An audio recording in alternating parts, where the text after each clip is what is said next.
Արժույթի միջազգային հիմնադրամը միջազգային հաջողված ստանդարտներով Հայաստանի հարկային վիճակն է գնահատել։ Միջազգային մասնագետները հիմնվել են Տադատ հարկային վարչարարության ախտորոշիչ գնահատման գործիքի մեթոդների վրա, վերհանել են հարկայինի ձեռքբերումները ու բացթողումները, դեն նշել են բարեփոխումների առաջնահերթությունները։ Այս ընթացքում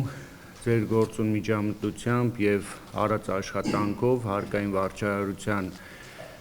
բարելավման ուղղությամբ մեծ աշխատանք է կատարվել։ Միջազգային մասնագետները նկատում են, որ վերջին տարիներին ՊԵԿ-ը հարկային քաղաքականության եւ վարչարարության բարելավման ծրագրեր է իրականացրել։ Գնահատող թիմը որպես գլխավոր պլյուս առանձնացնում է քաղաքացիներին մատուցվող ծառայությունների որակի բարելավումը, նաեւ էլեկտրոնային հաշվետվությունների համակարգի արդյունավետությունը ու հարկ վճարողների գրանցման պարզեցված ընթացակարգը։ ՊԵԿ-ի հեռախոսազանգերի սպասարկման կենտրոնն էլ ճանաչվել է աշխարհում լավագույններից մեկը։